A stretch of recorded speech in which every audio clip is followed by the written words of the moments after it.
Cuando alguien dice algo irreverente con el Señor, ¿qué siente? ¿Ah? ¿Qué siente? Hermanos, hoy vamos a comentar algunas cosas que probablemente la mayoría sabe, pero que debemos de mantener fresca en nuestra mente. Jamás debemos olvidar eso. Por ahí hay un canto de un cantante evangélico que dice que lo salvó la sangre de un carpintero.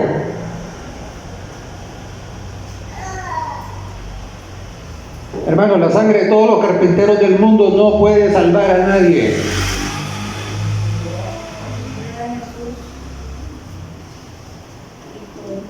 Hay esa mala costumbre de atribuir al Señor Jesucristo, nuestro Dios, esas palabras que lo rebajan.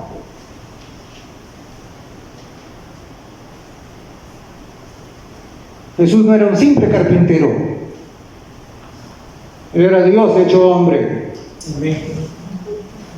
A mí lo que me salva, lo único que me puede salvar es la sangre de Jesucristo, porque es Dios. Amén. Y a usted también.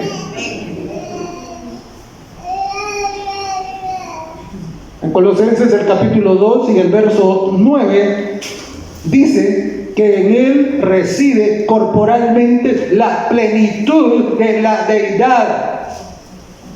Él no es un Dios de segunda clase. No es un Dios pequeñito. Aquí dice la plenitud de la deidad. Es Dios, completamente Dios, todopoderoso. Amén.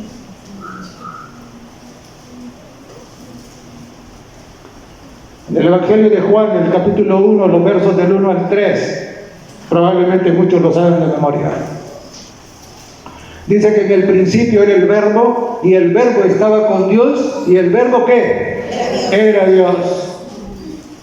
Y dice, todas las cosas por Él fueron hechas, y sin Él nada de lo que ha sido hecho fue hecho. Es el Creador. Es el Creador.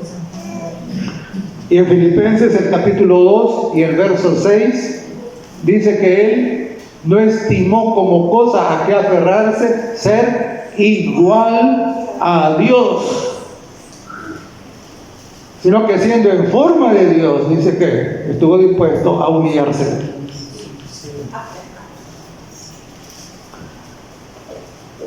En Colosenses el capítulo 1 y el verso 15 dice que Él es la imagen del Dios invisible. Antes de que Cristo viniera, nadie había visto a Dios. Él es la imagen del Dios invisible. Y hermanos, es interesante porque en Hebreos, el capítulo 1 y en el verso 6, hay algo que solo se le puede dar a Dios.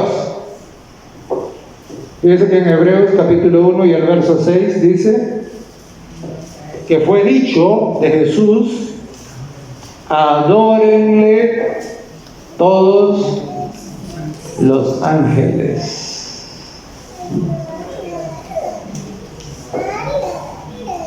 Y hermanos, es interesante, porque cuando el apóstol Juan recibió la visión de la Nueva Jerusalén, de lo hermoso que va a ser esa ciudad, donde hay un lugar preparado para todos aquellos que vengan a Jesús y permanezcan en Él. Juan estaba tan agradecido que cuando el ángel le estaba mostrando todo esto, le había mostrado toda la belleza de la Nueva Jerusalén, y que Dios debe estar ahí, Juan se siente tan, pero tan conmovido, que Juan se arrodilla ante el ángel.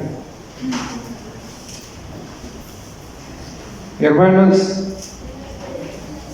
Apocalipsis capítulo 22, versos 8 y 9, dice: y yo me postré a sus pies. ¿Para qué dice? Para adorarle.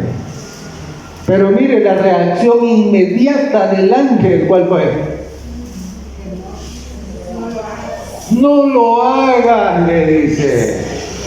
No lo hagas, porque yo soy consiervo tuyo y de tus hermanos. El ángel está diciendo: no, yo también soy una criatura, y la adoración solo le pertenece al Creador. No lo hagas. Y entonces le dice: adora a Dios. Adora a Dios. Y claro, ya allá en el desierto, cuando Jesús se enfrenta con Satanás, Jesús fue bien clarito. Y le dice ahí en el verso 10 del capítulo 4 de Mateo: al Señor tu Dios adorarás, y a Él solo servirás. Hermanos, es interesante. ¿Por qué? Porque el Señor Jesucristo comenzó a ser adorado desde que era un bebé. Desde que era un bebé. Vinieron los pastores, vinieron a adorarle. Y cuando los sabios de Oriente vienen y llegan y dicen: hemos venido estamos buscando al rey que ha nacido y venimos a ¿qué? A adorarle. Y entonces cuando el incrédulo le dice: Señor mío y Dios mío, dice que él se arrodilló, el Tomás se arrodilla ante él y le adora. Y Jesús acepta la adoración. ¿Por qué? Porque Dios. Entonces, hermanos, el que muere en la cruz es Dios hecho hombre. No es cualquier ser humano, no es un carpintero simple. Entendamos eso. Es de Dios pleno, el que estuvo dispuesto a ¿qué? A tomar la humanidad y entregar su vida para ocupar nuestro lugar. Y claro, vamos por favor a mirar ahí Filipenses. Necesitamos mirar un poquito capítulo 2.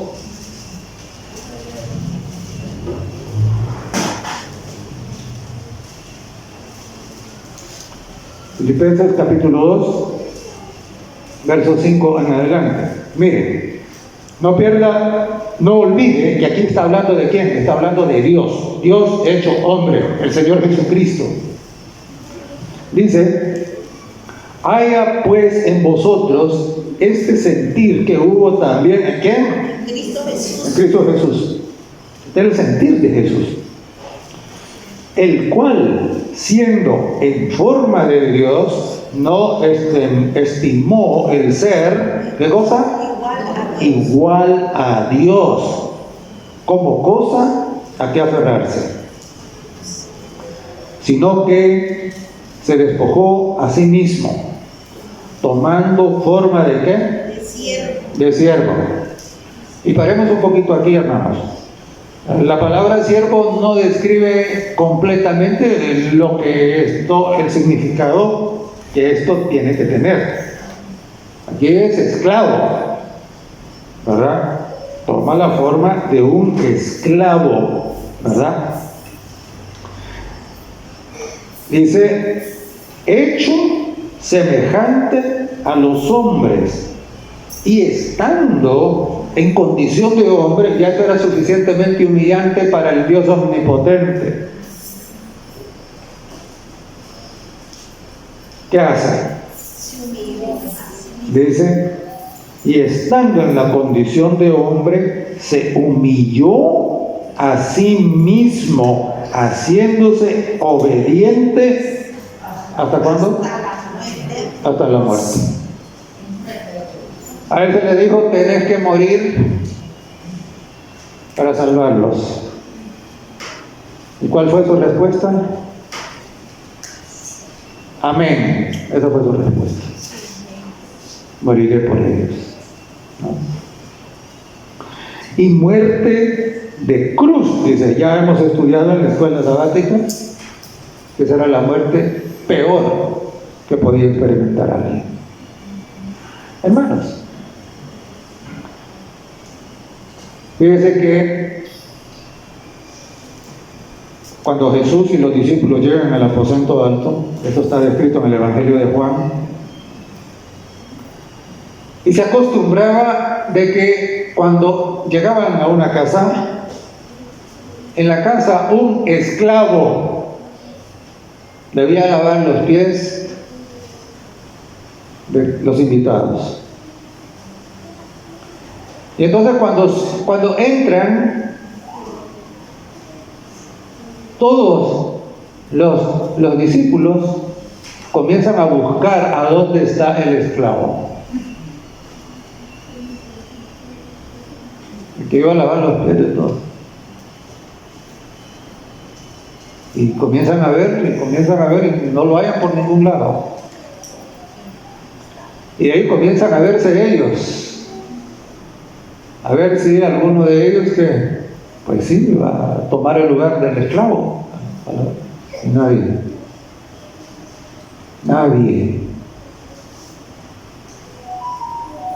Y entonces dice el Evangelio que Jesús se ciñó la toalla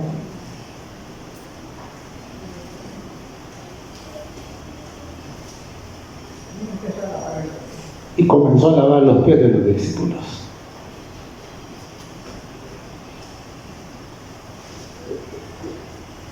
Dios Todopoderoso, lavando los pies sucios de aquellos hombres pecadores. Recuerdo lo que me dijo una vez alguien que estuvo en la iglesia por un tiempo y de ahí ya se fue. Cuando celebrábamos la Santa Cena y que había que lavar los pies de otra persona, me dijo, esto sí que es lavarle los pies a otro. Y claro, pero era un ser humano cualquiera como nosotros, ¿no? El que me dijo esto. Y él hallaba que lavarle los pies a otro era humillante, que era difícil. Pero el que estaba lavando los pies de estos hombres pecadores era Dios.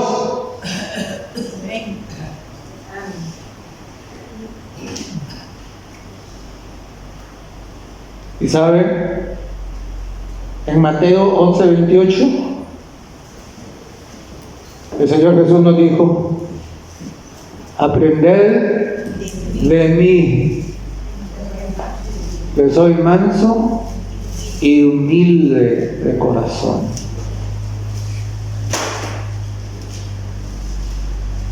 Hermanos, ¿por qué Jesús hizo eso?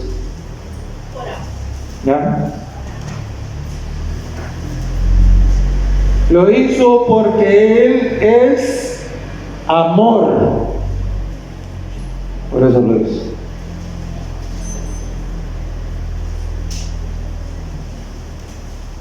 Y dice 1 de Juan 4:8, el que no ama, no ha conocido a Dios, porque Dios es amor.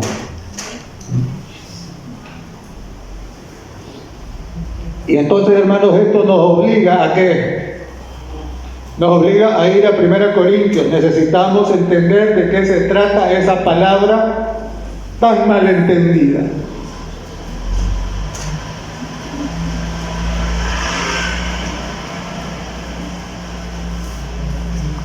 Primera Corintios capítulo 13.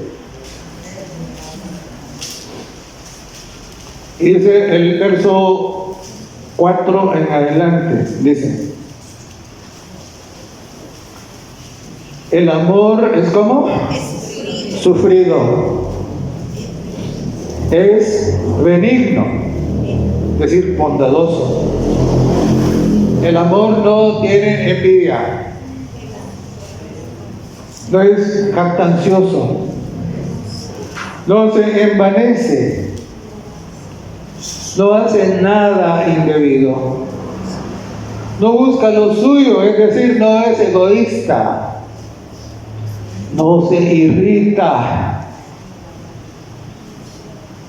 no guarda rencor, no se goza de la injusticia, mas se goza de la verdad. Todo lo sufre, todo lo cree, todo lo espera, todo lo soporta.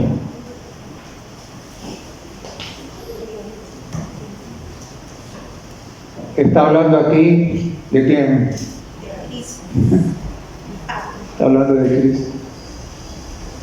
Jesucristo es la personificación del amor. Eso es. Y en el Evangelio de Juan, en el capítulo 15 y en el verso 13, el Señor Jesús nos dijo: nadie tiene mayor amor que este. ¿Cuál? Que uno ponga su vida por sus amigos. Entonces, cuando usted recuerde que Jesús murió en la cruz, recuerde que murió porque lo ama, porque nos ama. Pero a veces nosotros decimos: de tal manera amó Dios al mundo, y se nos olvida que nosotros somos del mundo, estamos en el mundo, que murió por nosotros, murió por usted.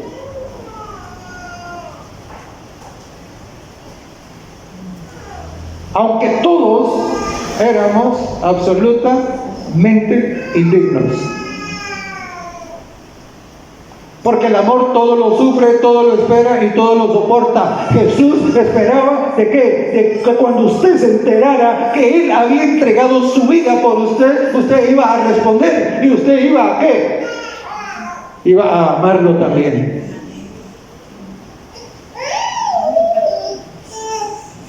Jesús, el amor todo lo espera. Y por eso dice que Él estuvo dispuesto a ¿qué? A soportarlo todo.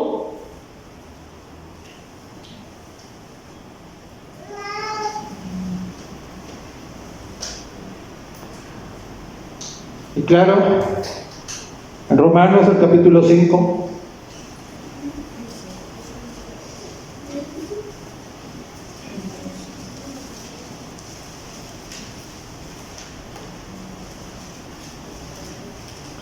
y el verso 8 dice: mas Dios muestra su amor para con nosotros, en que siendo aún pecadores, ¿qué?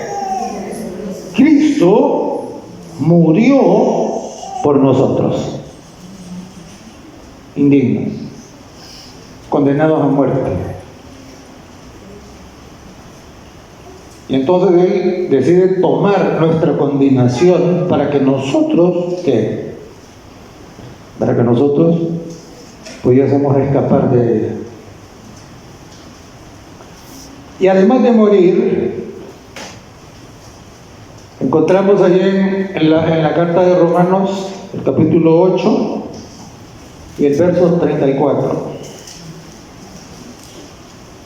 Dice: ¿quién es el que condenará? Cristo es el que murió, más aún el que también resucitó, el que además está a la diestra de Dios, el que también, ¿qué hace? Intercede por nosotros. Imagínese usted, qué belleza.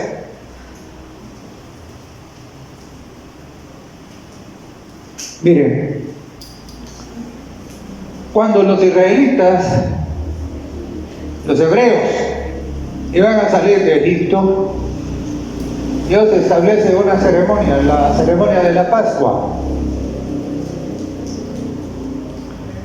Y entonces le dice de que deben sacrificar un cordero.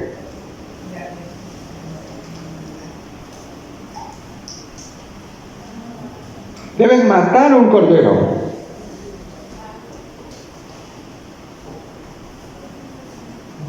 Y que cuando hayan matado el cordero, la carne del cordero debía ser asada. ¿Y cómo se asa la carne, hermanos? ¿Cómo? En el fuego. No hay otra manera de hacerla. ¿Y qué representaba ese fuego en donde la carne del cordero iba a ponerse para que fuese asada? ¿Qué representaba? ¿Ah? Representaba el sufrimiento. ¿Cuántos de ustedes han quemado alguna vez? ¿Ah? ¿Les gustó? ¿Qué tan grande fue la quemada? Entonces, la carne se ponía en el fuego.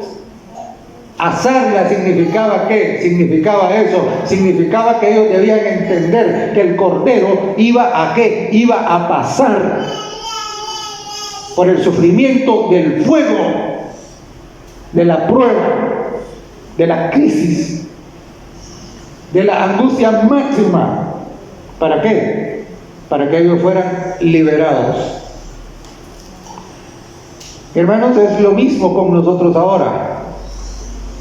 Pero hay una cosa importante aquí. No, la ceremonia no era solamente matar el cordero y asarlo y ahí dejarlo que se perdiera. ¿Qué deberían hacer?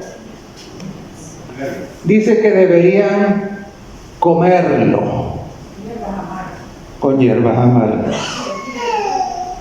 ¿Y qué significa comer la carne del cordero? Significa que Jesucristo debe llegar a formar parte de mi vida. Eso significa. Entonces, claro, si esta gente mataba el cordero, asaba la carne y no se la comía, ¿qué? No servía de nada. Y hermano, así es esto.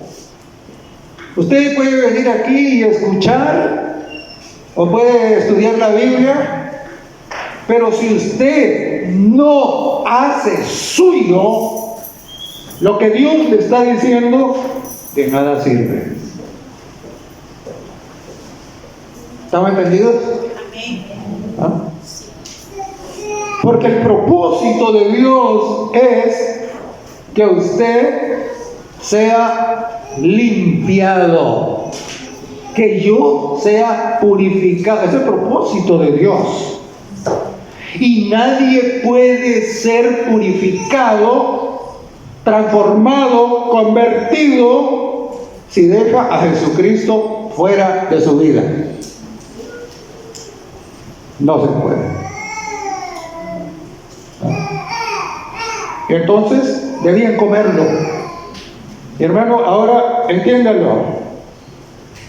Usted necesita ¿qué? Necesita que la palabra, las verdades que el Señor nos ha dejado en la Biblia, sean las que gobiernen su vida. Eso debe ser. Ahora, ¿y qué vamos a hacer?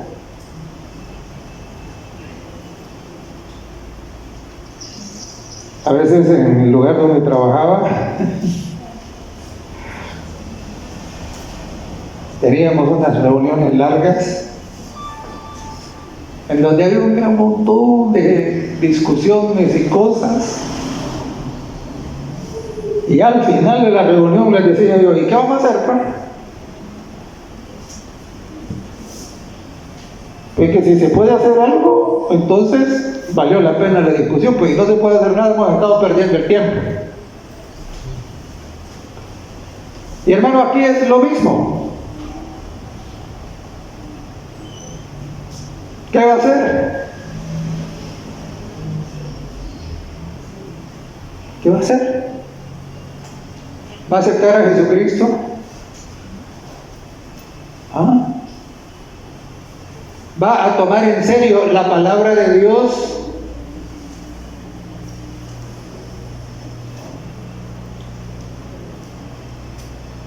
Y si ya alguna vez usted se hizo un compromiso con Él y lo ha aflojado, ¿lo va a volver a ajustar? ¿Qué va a hacer?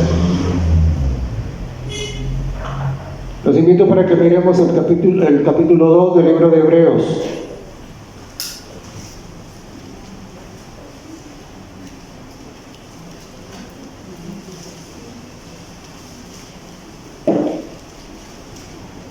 Hebreos, el capítulo 2.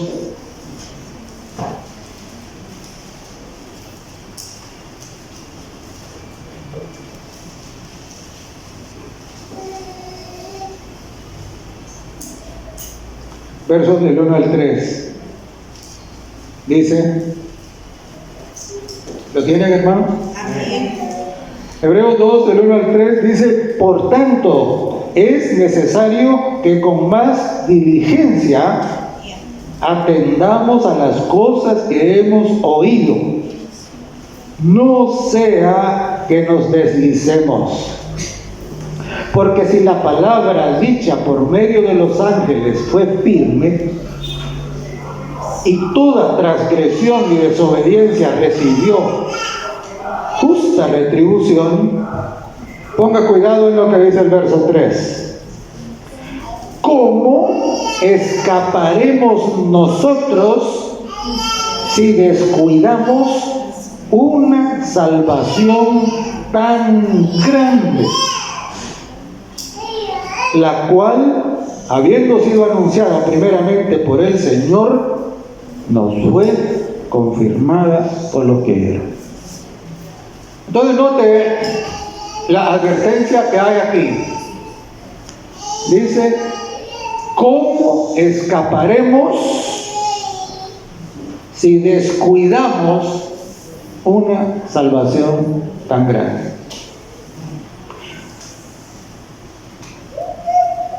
Vamos de nuevo al libro de Romanos, al capítulo 8.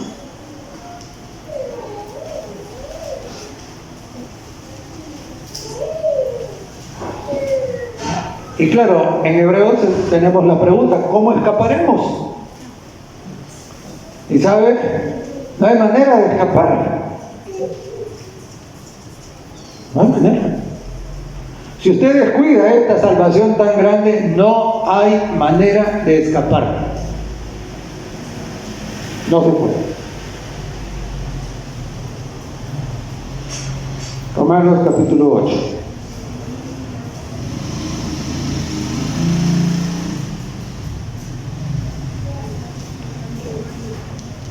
Cuando nosotros venimos de todo corazón a Jesús, cuando nos humillamos delante de Él, cuando nos arrepentimos, suplicamos el perdón y clamamos por la presencia del Espíritu Santo, entonces, hermanos, ocurre el milagro. El milagro más hermoso que puede haber. Algunos piensan que el milagro más hermoso que puede haber es levantar a un paralítico, darle la vista a un ciego, limpiar a un leproso. Hermanos, Jesús hizo todos esos milagros para que entendieran de que Él es, que Dios tiene el poder para hacer todo, y ese todo incluye convertirlo a usted en una persona sin mancha, santo. ¿Ahora piensan que eso no es posible? Dios tiene el poder. Dios tiene el poder. Y cuando usted se entrega, su mente cambia. Y hermano, yo quiero aquí hacer una advertencia. Porque puede ser que alguien puede tener un montón de años de estar en la iglesia y su mente no ha cambiado, entonces no le ha dado la oportunidad al Señor. Désela. De tal manera que llega a un punto en que, miren lo que dice el verso 35. Dice, ¿quién nos separará del amor de Cristo? ¿Tribulación o angustia? ¿O persecución? ¿O hambre? ¿O desnudez? ¿O peligro? ¿O espada? Aquí lo que está diciendo es que aquel que haya tenido un encuentro verdadero con Cristo, ninguna de estas cosas lo va a separar de Él. Y entonces dice el verso 36, como está escrito, dice, por causa de ti somos muertos todo el tiempo, somos contados como ovejas de matadero. Antes, dice, miren qué hermoso, antes, en todas estas cosas, ¿qué? ¿Somos qué? Mire que no dice, antes en todas estas cosas somos vencedores, no dice así, sino que como dice, somos más que vencedores. Entonces, antes en todas estas cosas somos más que vencedores. Pero note la condición, ¿qué dice? Por medio de aquel que nos amó. Hermano, si usted está luchando sin Cristo, está perdiendo el tiempo, está derrotado y va a seguir siendo un perdedor siempre. No se puede. Pero no importa la crisis, aquí hay una pequeña lista de todas las crisis posibles. Dice, nada de eso puede con aquellos que están sometidos a Jesucristo, porque Jesucristo los hace en todas esas crisis como más que vencedores. Y dice el verso 38, por lo cual estoy seguro de que ni la muerte, ni la vida, ni ángeles, ni principados, ni potestades, es decir, ninguna clase de demonios, ni lo presente, ni lo porvenir, ni lo alto, ni lo profundo, ni ninguna otra cosa creada, ¿qué? Nos podrá separar del amor de Dios que es en Cristo Jesús, Señor nuestro. ¡Qué hermoso! Hermanos,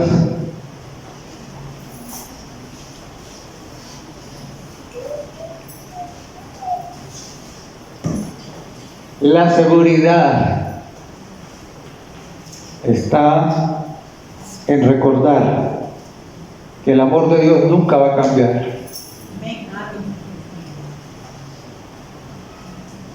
El amor de Dios nunca va a cambiar. Y que todos aquellos que han experimentado verdaderamente ese amor nunca lo van a abandonar.